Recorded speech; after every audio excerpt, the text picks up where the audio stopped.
of the famous rabbis of yesteryear. Now, today I want to speak about a famous Macedonian rabbi. His name was Rabbi Yaakov Yisrael. Now, it's interesting. His Hilula actually happened to have been this month. I think he passed away. It was on Zion Tishrei, the 7th of Tishrei, all the way back in the year 1889. So we're still in the month of Tishrei. We're about 2.5 weeks after that time period. So it's still a good time to speak about the great rabbi's Hilula and just some information within regards to him. His full name was Rabbi Yaakov ben Yosef Yisrael. He was born in the year 1819 and he passed away on the 2nd of October in the year 1889. He was rabbi from Mounstir in Macedonia, respectively, a chief rabbi. He'd go on to become over there. He would be, I think, from the year 1854 until he passed away.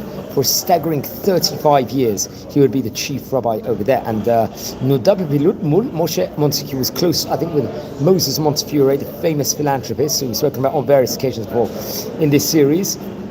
And there was a very famous fire that broke out and destroyed much of the Jewish quarter in Macedonia in the year 1863. And he was a leader, the chief rabbi at that point in time. Now, he was born in the year 1819 in Mounstir. That was part of the Ottoman Empire at that point in time. And it was all throughout. So actually, buried, I think, in the Beit Kavrota Yehudi, the Bitula, inside that region, respectively. Now, he had a nickname called the Hayagel Yaakov, was his nickname over there.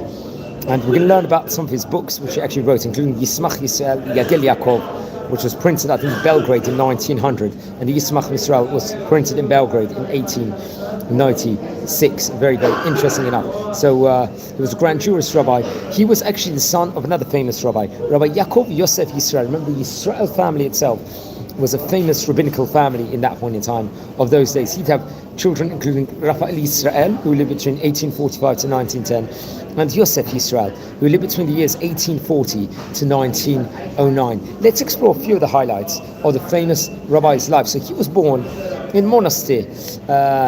This was, I think, obviously named Bitula over there in that point. I think it's part of North Macedonia, and came from a great family of rabbis he did over there. His father was a great rabbi, Rabbi Yosef Yaakov Yisrael, rabbi I believe we mentioned about on various occasions before in this series. Rabbi Yosef Yaakov Yisrael lived between the years 1775 all the way to 1846. Now, who was he? He was a Moreh Tzedek of the Jewish congregation between the years 1810 to 1846, for a staggering 36 years. I believe his grandfather was also another famous rabbi. His grandfather's name is Rabbi Yaakov Raphael Yisrael. His grandfather lived between the years 1745 to 1820.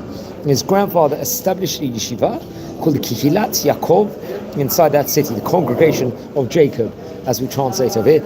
Hopefully at one stage in time, I think we'll record a video of some of the rabbis in his family. So hopefully at one stage in time, we'll record more information on those great rabbis, which is very interesting. Now, and just going back to the famous rabbi over here, Rabbi Yaakov Yisrael, he learned in Jerusalem. Remember, at that point in time, many people from Ottoman places will go and study in Yerushalayim. There was a lot of Torah going on in Jerusalem. And he will be ordained to the rabbinate from another famous rabbi, I think, who lived in Jerusalem, Rabbi Nisim Shmuel Yehuda Orovitz. He actually was between 1804 to 1860. He was author of the Darkei Ish book, and one of the expert rabbis, let's just say, at that point in time. Now, there are other great rabbis, I think, in Jerusalem, where he was close to at that point in time, including Rabbi Abraham Ashkenazi, another rabbi we mentioned about on various occasions here on this series. Also, Rabbi Rachamim Sheltiel Yaakov Nino. He was, I believe, the cousin of Rabbi Yaakov Sheltiel Nino. Very interesting. And part of a Chavruta group of Rabbi Yisrael at that point in time, and a group that was really learning.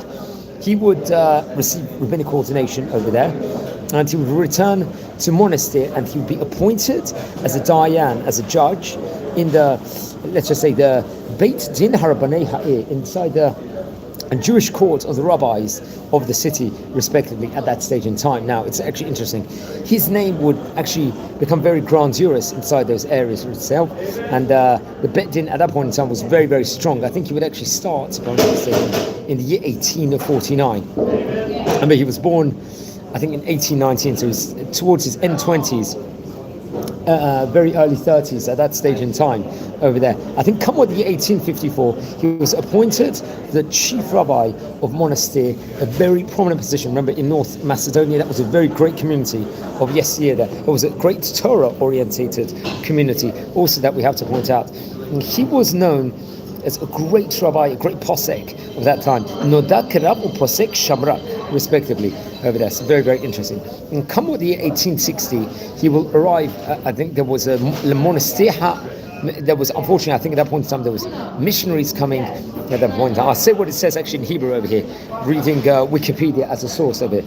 But 1860 הגיע למונסטיר המיסיונר אפרים אפשטיין והחל לפעול בקרב הקהילה להמרת דתם של מי מבינה. הרב יעקב ישראל נפגש עם אפשטיין וניהל עמו יוכיח תגולי על סמיכתו של התלמוד, הפילוסופיה של הרמב"ם וחזקה של המסורת. אפשטיין מתאר את ביקורו אצל הרב את ביקר הגומלין בביתו של הקונסול האנגלי כנעים ומנומס. הוא מציין כי היחס אליו היה ידידותו, אף על פי שמטרת הגייתה הייתה ברורה, ניכר שרב היה בעל ביטחון עצמי ולא חשש מבועלם. שכן שליחותו של אפשטיין לא הצליחה והוא עזב את העיר. Okay, so that's what's said over in Hebrew. I'll hopefully be able to translate that in the coming minutes in English also, but I recommend everyone to look into that. Now, I think it was come what, the 14th of August in the year 1863 it was. There was at that point in time large fire broke out. Parza Srifat Anak Mounstir. There would be a large fire that will break out in Mounstir inside that capital city in of itself at that stage in time. Very highly chronicled and reported over.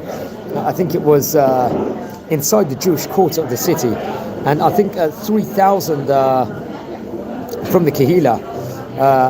I think many of the houses got destroyed at that point in time, and so that was obviously very, very devastating. I think on the 20th of August, פנו בכתב הרב יעקב ישראל ונכבדי הקהילה למשה מונסטיר. Moses Monsfiore, I think, will visit the congregation at that point in time.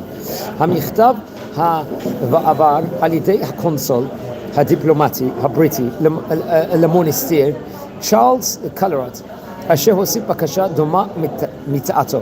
ב-3 ספטמבר פורסם המכתב ב-Jewish Chronicle, I think in the Jewish Chronicle, actually Chronicle, וראה הדים רבים בלונדון. מונספיורי פעל לסייע לקהילה באמצעות ועד שליחי הקהילה וגיוסות תרומות מהקהילה היה ללונדון באמצעות בתי כנסת, כאשר את התרומות הובילו ראשי בית כנסת ב-Vice Marcus. So I think at that point in time, after the fire, the Jewish community of London would actually really help out, especially through the philanthropist Moses Monsfiore, within regards to the country itself, to re-establish themselves at that point in time. Nesfu Alpayim Lirot sterling. I think they'd raise as much as 2,000 currency of sterling at that point in time. Satanis Kan Mazon Trufot Begadim Libnei Kila. They would raise a lot, bring a lot of medicines, clothes for the Kila in themselves, so re-establish them. They'll be able to build new infrastructure at that point in time inside the Kehila. עוד מצוין כי הרב יעקב ישראל עסק במחויבותו גם כמתן הלוואות בריבית. So at that point in time, Rabbi Yaakov Yisrael took a very central role, let's just say, within regards to the community, really establishing them at that point in time, and doing so much greatness within regards to that. So that's very, very interesting over here. So that is very, very interesting. So that's we'll have to point out also. Everyone just tuning in live, we're speaking about a famous chief rabbi of Mounstir of Macedonia in the 1800s. Please subscribe now to the channel. At the moment, just a quick request, we're nearing 7,500 subscribers, so please subscribe. We've got fantastic content over here, so just subscribe to the channel and you get all the benefits over here. So we're speaking about Chief Rabbi Yisrael of Macedonia. Now it says he passed away in 1889 in Mounstir, respectively, and he was buried in the Jewish cemetery of Mounstir, respectively. פגע הזמן במלחמות שפקדו את העיר, גרמו נזק לבית הקברות, ומצבת קברו של הרב עבדה. I think it would get lost at one time. לאורך השנים רווחה, דעה שרב עלה לירושלים, ובה נפטר. הנחת מוציאה זו הופיעה גם בכתבים ההיסטוריה אודות הקהילה. החל ב-2015, in the year 2015, מתבצע project לחישוף ושיקום בית הקברות היהודי בביתולה. I think there's a project with regards to the cemeteries of Macedonia, or Mounstir respectively. אשר אם יזמו נמנע שגריר ישראל למקדוניה הצפונית in North Macedonia דאז, דן אורין.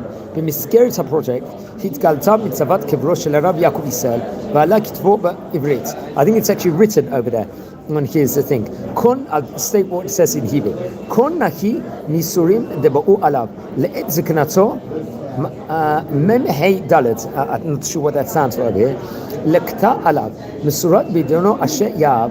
Yud it says there. Hochiach alav yeshev Yaakov. Kol omer manora makomo. Ben nigzno doresh tov lamo. Yaakov Yisrael zichrono levracha. V'yetzev Yaakov. Kol menochato haya b'sheva. Yaakov תשרי, שין תפריש נון, למד בית עין, מנוחתו יהיה עם צדיקים, וחסי ישלם בכל ויבוא יעקב. Now all the books that Rabbi Yisrael actually wrote, he wrote, I believe, two outstanding books, including Yismach Yisrael. This was printed in Belgrade in the year 1896. It was written, I think, in Ladino, in Judeo-Arabic, and it was a Siddur, a prayer liturgy on Tefillah, which included various different Jewish laws also, and customs within regards to tefillah. Now another great book was the Yagel Yaakov, which was printed in the year 1900 in Belgrade. It was written, I think, once again in Judeo-Arabic, which included Tikkun Chatzot and the Ketei Tefillot B'Yudim Shechibei Yaakov Yisrael. And I think it was printed through Yaakov Yisrael, through his sons, through his son respectively, if I'm not mistaken. Various different establishments were put in his memory over here. I think in 1888, הקימו לכבודו יוצא מונסטיר ברחוב הקראים אשר בעיר העתיקה בירושלים. There will be actually a street over there, סמוך לבית כנסת החורבה. So I think a street will be named at בית הכנסת יגל יעקב.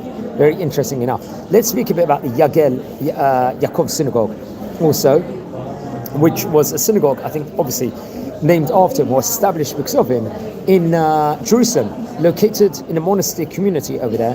I think, if I'm not mistaken, it's on Alfandari Street in Makor Baruch, also, which is very, very interesting. So this is a synagogue, obviously it's a Sephardi synagogue. I'm actually looking at a picture as we speak at the moment of the synagogue in 2017, 8 years ago. I think we visited on this channel in one of the tours, the famous synagogue itself. It's based in the Makor Baruch neighborhood in Jerusalem. I think, if I'm not mistaken, it was established in 1888, but I think it was constructed maybe in the early 1930s. It will actually have 2 floors itself respectively. So that's very, very interesting. I think we did tours all over this area. I think it's quite near Mea Shearim, quite near all those different places in of itself. Obviously, he was a chief rabbi of Mounstir, so this is one of the reasons, or one of the great chief rabbis of Mounstir.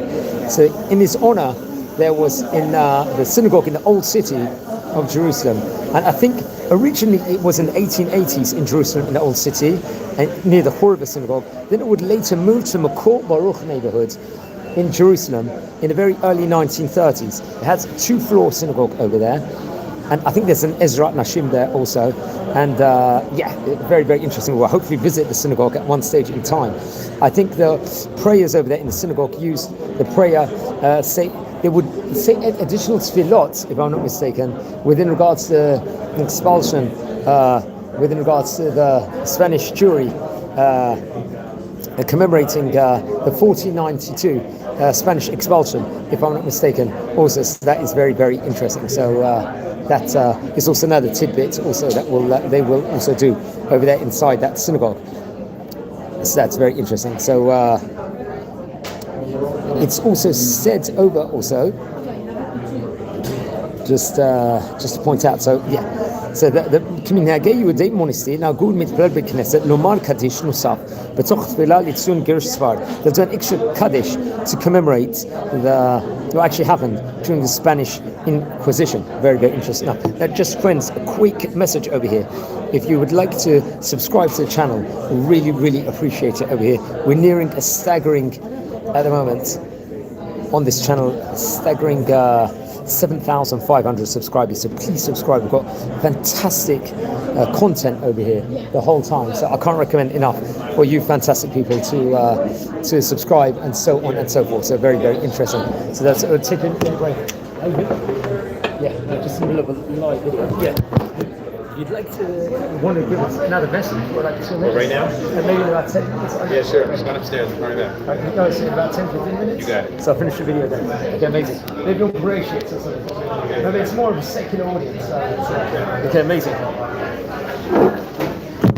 Yeah, thanks everyone. We're just actually recording this at the moment in a bagel restaurant here in the city of Bet Shemesh. Very, very interesting. Okay, so also, after I'll say what it says over here, because there was a Holocaust also in between the 1930s, remember when the synagogue was established. Unfortunately, there was the Second World War. So I'll say what it says in Wikipedia. לאחר חורבן הקהילה בשואה, התקיים בבית כנסת טקס זיכרון שנתי בכ"ט באדר לזכרי בני הקהילה שנפצעו בשואה במהלך הלחימה בשורות הפרטיזנים של טיטו. המתפללים התפללו תפילת ערבית וקראו את פרק חזון העצמות בישיבות לזיכרונו לברכה מספר יחזקאל. לטקס חוברוב מיוחד מילות קינה ולאחר קריאה הניקה הודלקו נרות במנורה 6 תקנים שעוצבות במקום לזכר 6 מיליוני הנספים בשואה. It says over here. אלה נזכרו ונפשו עליהם תוכח כל ויעללה נשמיע ומסביר מר נביאה על חלי בת עמי נתאבל בדמי אשר נטרפו בידי זאבי ערב נעצים חיותו זרע. And I think לאורך השנים הלכו והתמעט מספר המתפללים ומבקרים בית כנסת. So many people come to visit the synagogue, this famous synagogue. אבל זה מבנה מוחזק על יד עמותות מוסדות ישוע ציון, respectively over there. It's a very, very interesting. So we're learning all about the time period over here of the Jewish community. Let's talk a bit about the Jewish community at that stage when Rabbi Yaakov Yisrael was the head, respectively. You know, it's interesting. The Jewish community, the Jews actually lived in Mounstir from the Roman times.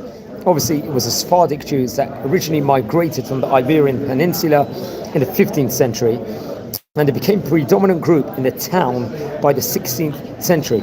They obviously had always high traditional and distinctive lifestyle characterized by residents in a Jewish quarter attached to Judeo-Spanish Ladino language and Sephardic folklore. There was a commitment always, let's just say, at that point in time, to Jewish religious life and allegiance to Jewish communal institutions. There was always, including synagogues, religious schools, religious courts, and mutual aid societies. We talked about how in 1863 this fire destroyed much of the Jewish quarter, and obviously Moses Montefiore will actually really help them. He was the world's leading philanthropist and really assist in the reconstruction of the synagogue at that window of time.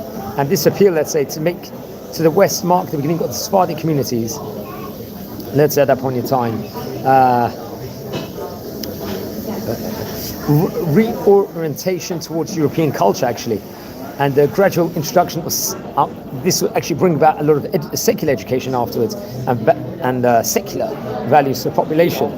We'll see that there will be the emergence of the alliance school system, especially in Macedonia at that point in time, which I have to point out also some people would say that it brought more of secularization at that stage in time. Maybe many of the Rabbonim were not so for the alliance school system, but at the same time it would definitely Europeanize them and bring about a French, let's just say, urge within regards to education and integration at that stage in time as they learn many languages, so on and so forth. So that really maybe brought the introduction in Macedonia respectively.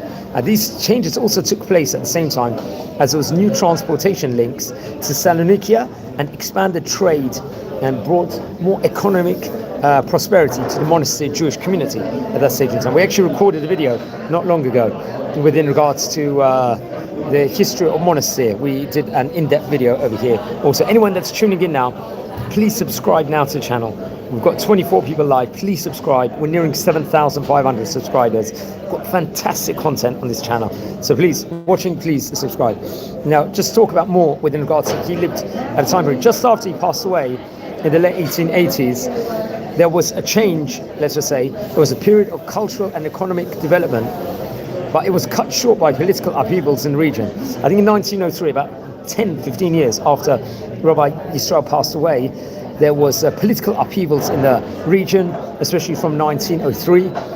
There was a Macedonian rebellion against the Turkish rulers of the Ottoman Empire. There was ethnic violence among Greeks, Serbs and Bulgarians over the future of Macedonia, and that exposed, let's just say, Mounstir to political violence and economic disruption throughout the first decade of the 20th century. As a result, there would be thousands of Jewish monastiriles, as locals referred to themselves, and they would emigrate to North and South America, Jerusalem and the Sephardic metropolis of Salonika. Now, after the end of the Second Balkan War in 1913, formerly Ottoman Macedonia was carved up among Serbia, Bulgaria and Greece. Now, Mounstir, then was actually changed the name to Bitola, was in territory incorporated by Serbia.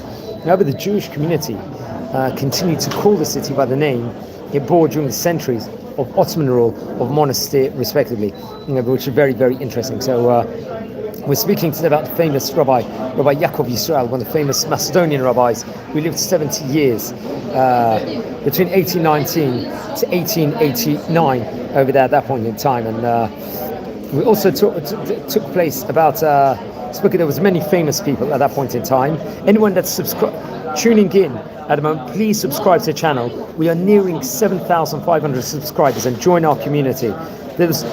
We talked about like the secularization during that time period in the 1800s after there was a fire that took out. We talked about the Alliance schools that will open up I think it opened up actually in the year 1880, and that led to an influx of people seeking French culture. And the education, let's just say, the Alliance school system brought was, from a secular point of view, some people found it was more academic, and it was like more from an academic level, it was very, very good.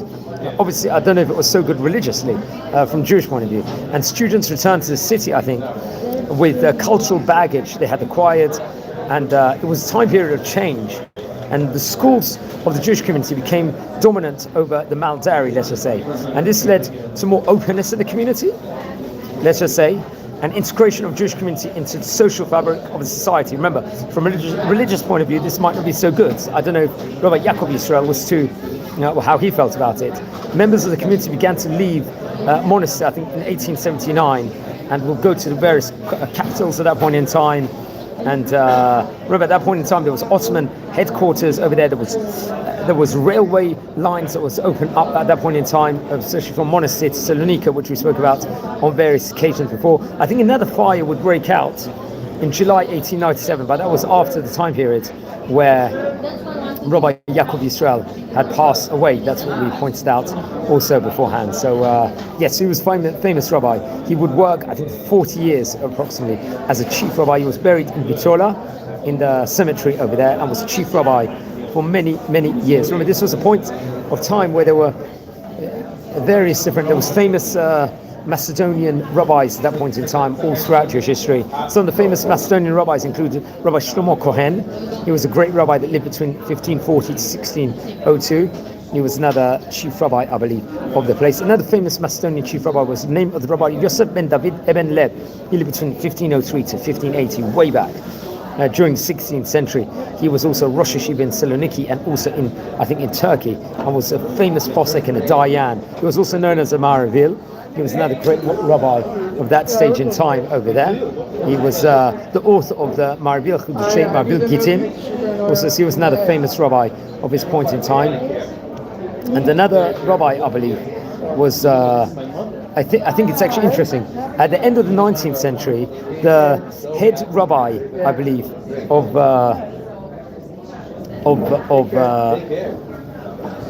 at the beginning of the 20th century was Rabbi David ben Shlomo Papo. He was presided in Mounstir, and he was appointed chief rabbi of the town in 1902. He would be the chief rabbi, I think, for a couple of years, if I'm not mistaken. So that's very interesting. So I'm not too sure if he was rabbi after rabbi, at the end of the 19th century, Rabbi Yaakov ben Yosef Yisrael. So that was him. He would preside over. So I'm not too sure who was the rabbi after Rabbi Yisrael Papo, but that's very interesting. So he would be the rabbi, I think, till 1902. I think he was the author, if I'm not mistaken, the Pnei David. There was a shut that was printed in Jerusalem. I think, I'm not sure during his lifetime or not, but I'm looking at the shut itself. He was the head rabbi, I think, of that area itself. So very interesting. There's a lot of rich culture within regards to it. And, there were so many great rabbis of Monstir. For example, Rabbi Benjamin Medina, I think in the 1730s, was rabbi of Monstir. In 1794, there was Rabbi David de Moutan, he was chief rabbi. And in the 1830s, Rabbi Dan Mirkada Kamki and Rabbi Abraham Peso, I think, were rabbis over there. And Rabbi Abraham Ger Tzedek was a famous person over there. I think he was sent in 1815 to the theological seminary in Izmir, and a whole story within regards to that, and much more spoken about within regards to that. So over here, but anyway, we're going a little bit off topic over here. This special edition of, I think, the current chief rabbi of North Macedonia is Rabbi Avi Kozman, if I'm not mistaken, in the Scotch area of Macedonia, respectively. So there's many great rabbis in Monstir of respectively. We were speaking about Rabbi Yisrael today in this special edition over here. Now, friends, we're a community here. We're learning about the great rabbis of yesteryear over here from all different countries, especially from the Ottoman countries, from Spanish countries, from Asian countries, North African countries. I'm urging everyone, please subscribe to the channel. We are nearing 7,500 subscribers. We've got fantastic content over here and brilliant over here. So please subscribe. It's worth it. We've got nearing 7,500 subscribers. I want to get to 7,500 subscribers by the next week. Let's try and get to there at the moment. On this channel, we don't just record videos of great rabbis. We record with great Jewish personalities. We tour all over Israel also here on this channel. So that's very, very good also. And so much more content that we do in general. We are now exploring. Hopefully we're going to do a video on the history of Macedonian Jewry, on what was the great synagogues over there. We're going to try and get an entire picture, hopefully in a separate video, of the Jewish community and the Jewish history of Macedonia. That's a plan. Hopefully we're going to do it in the next week. That's an ambition. I did record a video of the history of Georgia yesterday, but unfortunately it was muted. The video wasn't itself. So many people obviously complained at the end that they couldn't hear the video, and realized that at the end. So we're going to have to redo that video. Also on this series, we are exploring, let's just say, various different Jewish sites, the archaeology of Israel. We do tours all over biblical Israel. We like to go around Jerusalem. We like to go around different streets in Bet Shemesh, and so on and so forth. So that's another thing that we're doing. We're trying to do synagogue services also at the moment, where we explore the different synagogues here in Israel. We speak about the weekly Torah portion also in this series. Now also we've already recorded about 1,350 biography videos of great rabbis of yesteryear inside this series. So that's another reason definitely to subscribe to the channel. And if you go on the Stories of Tzaddikim section on the channel, Stories of the Righteous section over there, you'll see a collection of about 1,350 biography videos. We spoke already about probably about 15-20 rabbis that actually came from Macedonia respectively on this series already. So that is absolutely staggering. So that's we actually have to point out. And we usually like to record the videos at the time period of their passing. So Rabbi Yisrael, we're speaking about today, passed away in 1889. So that is at the moment about 136 years ago here from time recording here in 2025. So also we spoke about his synagogue today. And if anyone visits in Jerusalem, the synagogue itself, is worth going there. I think I've got a good friend of mine that who we recorded with. I think that's a lot of family ties within regards to the synagogue, and very, very interesting. So very interesting. We've just come out of the Jewish festival of Sukkot. It was Isru Chag yesterday. I think in Chutz La'aretz, outside the land of Israel, it still happens to be Isru Chag, if I'm not mistaken. So let's take this momentum of Sukkot that we just come out of, this Jewish festival, and take with us the last week of this Hebrew month of Tishrei. Let's try and pray as much as we can. Let's try and do as much goodness as we can, also respectively at this point in time. And let's just see many good things for Am Yisrael, much blessings, and so on and so forth. So I think this will wrap it up for today. We've just recorded this from a bagel shop here in the city of Bet Shemesh. So watch this space. We're going to have loads of great Torah content. Just once again, urging everyone, please, if you can subscribe to the channel, I really, really appreciate that. I wish you all a fantastic day. And by the way, thanks very much for the good feedback. Usually people write little comments here on the chat, and I usually don't get to write back usually because I'm really concentrating on the video at this point in time. So I appreciate all good comments, and I'm Yisrael Chai to everyone. And once again, thanks for watching. And we're going to do a video hopefully on the weekly Torah portion also in the coming hour or two also. So watch your space also. And this week's parsha happens to be Parshat Bereshit, as we start the new cycle of the Torah books in the book of Bereshit also respectively.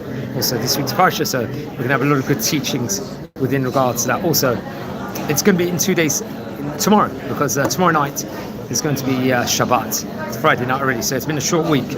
Obviously, we had Shmini Atzeret and Simchat Torah over the last few hours over here. So Parshat Bereshit is one of the longer parshiot inside the Torah. I think it's got more than 130 verses in of itself. Bereshit bara Elokim, and it's all the story of creation of Adam and Chava, the story of Cain and Hebel, how Noach was born, and the generations between Abraham and Noach we learn about in this week's parsha, which is also very, very interesting and very amazing. So I'd recommend everyone to go to synagogue this Shabbat also. And remember, it's already going to be 3 weeks since a horrific terror attack that actually took place in Manchester. So try and do as much commemorations as you can in their memory. Try and bring Shabbat in early also this week, and so on and so forth.